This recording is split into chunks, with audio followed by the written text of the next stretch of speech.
Hi, good morning guys. It's Paul Powers here.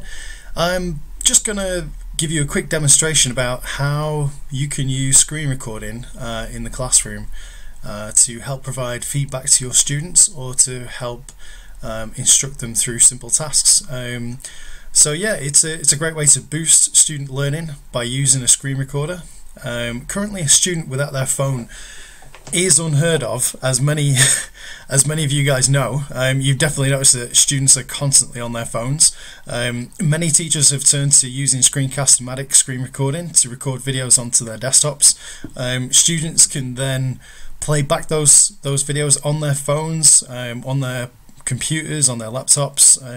They can look at those videos at any time, inside the classroom and outside of the classroom. They can also watch that feedback again and again and again, so that they can develop their understanding of a complex concept. So here are some reasons why using a screen recorder is a great thing for students and for you.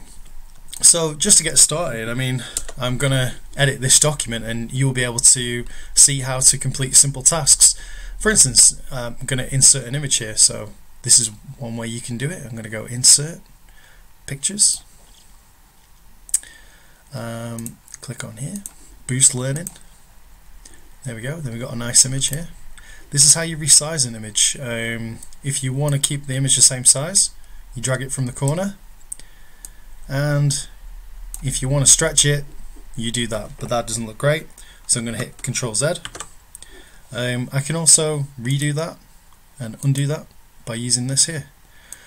I'm happy with that size. Okay, this text looks pretty messy, so another thing that I'm going to do is select all and fully justify everything. Now it's nice and neat. Make this a little bit bigger again. Okay, so moving down, it's also a really useful feedback tool to provide feedback for students. So a couple of notes scribbled on a paper will get you about 5 seconds of review time from a student before firing up the Xbox and getting lost in a fantasy land. But if you take 2 minutes to load up your screen recorder, hit record, and then walk the student through what they did well and what they could improve on, you'll have a lasting mark on that student. The beauty of using this process is that you can access this recorder at any time and anywhere, and they can access the video as many times as they like. So for instance here, if this was a student's work, I've noticed that this header here is bold and a little bit larger. This one isn't, so I could highlight that, go review, add a new comment.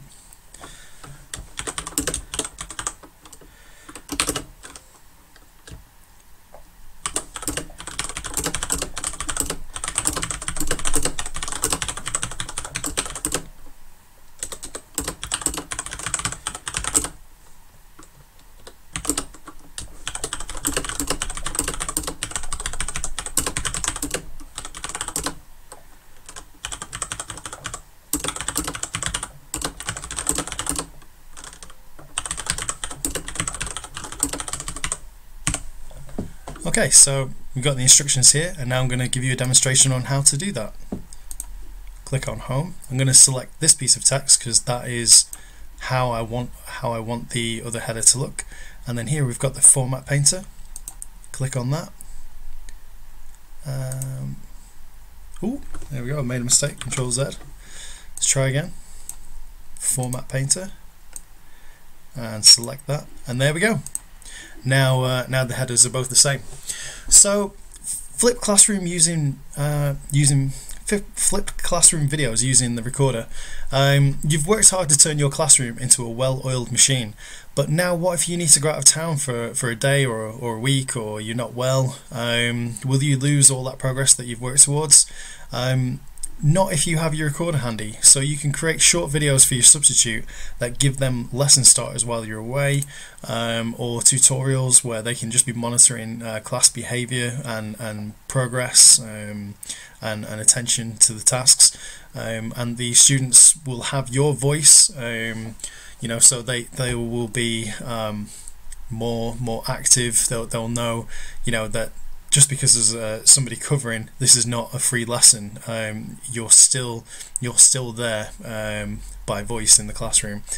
So another thing that you can do, the more of these recordings that you make, the better it will be, because you can begin to develop your own video library of teaching materials that you can record, save, post online with YouTube, or email to students and faculty. And with a little elbow grease, you can turn your classroom into a multimedia, physical and online learning centre that benefits students, administrators and faculty. So yeah, there's another way to get images in here. Let's see if we can do this. Provide feedback. We can just drag and drop as well. Okay, that didn't go where we want it to do. No problem, we can pull that up here and make that a little smaller. Now sometimes with images in Word, you'll notice that whenever you copy them in, they're a little bit awkward like this. So a nice way to sort that issue out is if we right click, go and wrap text, put it in front of text or behind of text. Either of those two works well. Or maybe we can make it tight, square, in line with text, square. Let's have a look. How does this look? A little bit messy. Let's pull this title back over here. There we go.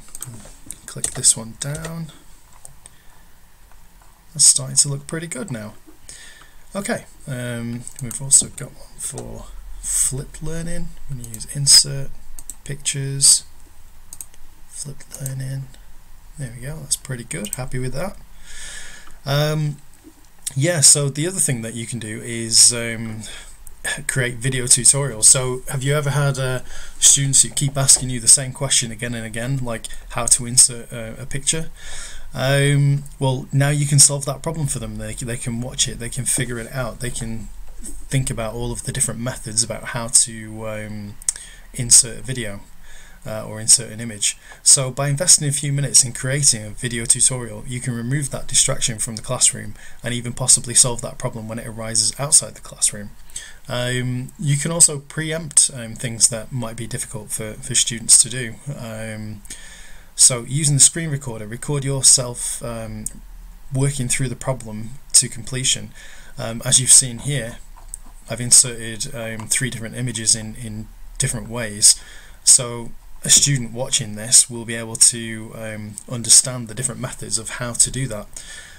Using the screen recorder, record yourself working through a problem. Now you have a base video that will serve you well for years to come.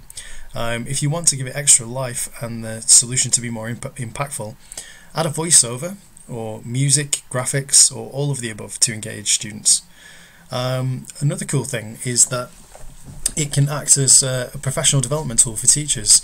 So you can do a wider service by showing other teachers with different subject specialisms how to complete complex tasks that they might be interested in.